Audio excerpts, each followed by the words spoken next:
down, I know you got me, baby.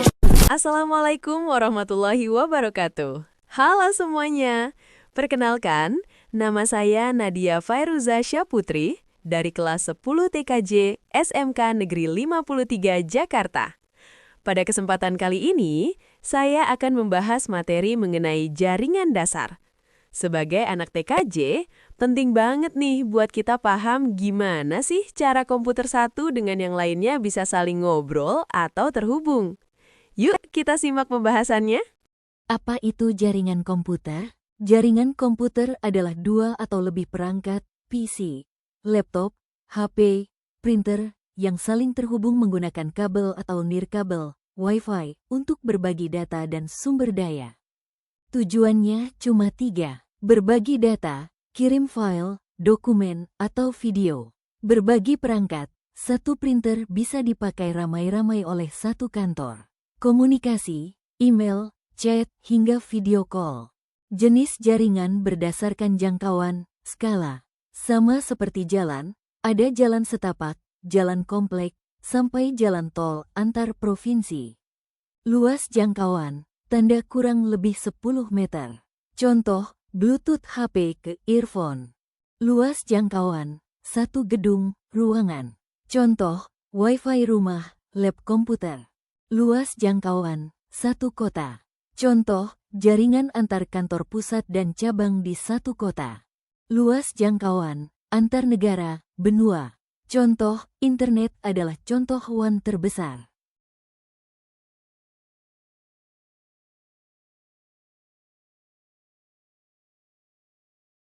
Selanjutnya, topologi jaringan.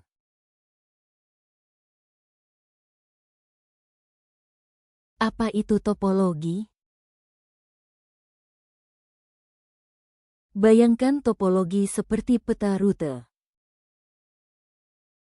Topologi adalah cara kita menyusun infrastruktur jaringan komputer. Topologi memiliki berbagai jenis model dengan kelebihan dan kekurangannya masing-masing. Misalnya topologi STAR dengan kemudahan perawatan operasionalnya. Ini adalah salah satu topologi paling populer karena sifatnya yang tidak mengganggu aktivitas lain apabila salah satu poin bermasalah. Berbeda dengan STAR, topologi bus menawarkan biaya instalasi yang lebih murah, walau termasuk topologi lawas yang cukup sulit dirawat karena tidak menggunakan switch melainkan menghubungkan komputer klien satu sama lain dalam garis lurus.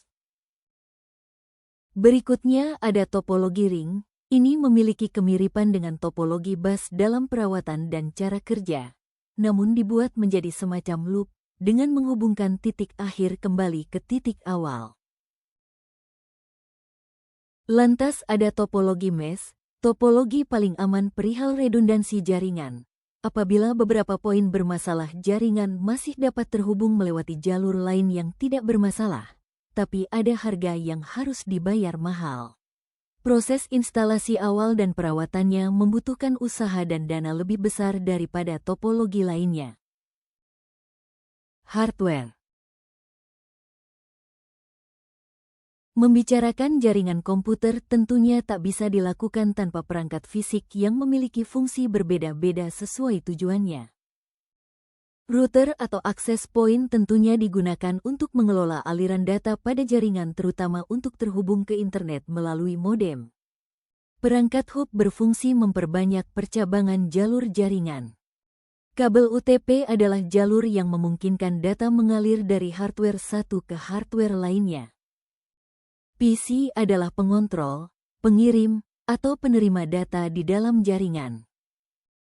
Printer adalah perangkat penerima yang melakukan tugas sesuai permintaan dari dalam jaringan. Protokol jaringan. Jaringan harus memiliki protokol yang dapat menghubungkan semua titik tanpa terjadinya kesalahan aliran data. Protokol seperti IP Adre V4 yang populer digunakan dalam jaringan lokal misalnya, ini adalah alamat masing-masing hardware yang ditetapkan secara manual dan permanen, maupun ditetapkan secara otomatis dan diganti berkala oleh DHCP. Dengan format 4 kali 3 digit angka, yang tidak boleh sama antar perangkat atau akan menimbulkan error. OSI layer. Dalam jaringan profesional, proses pengiriman data dibagi jadi 7 tahap yang disebut OSI layer, yaitu application sebagai antarmuka pengguna dengan jaringan, presentation yaitu penerjemahan bentuk data, session yaitu pengelolaan koneksi jaringan, transport yaitu persiapan pengiriman data ke jaringan, network yaitu pencarian rute jaringan terbaik, data link yaitu proses terhubungnya jaringan secara fisik, physical yaitu proses pengiriman data bit per bit melalui jaringan. Itulah dasar-dasar pengetahuan jaringan yang perlu diketahui anak TKJ. Terima kasih telah menonton video ini, semoga bisa menambah pengetahuan kalian. Teruslah belajar pengetahuan unik dan menarik tentang jaringan komputer, buat diri kalian penasaran terus. Karena penasaran adalah dorongan belajar yang paling efektif. Salam sukses untuk kalian. 言った君の気持ちは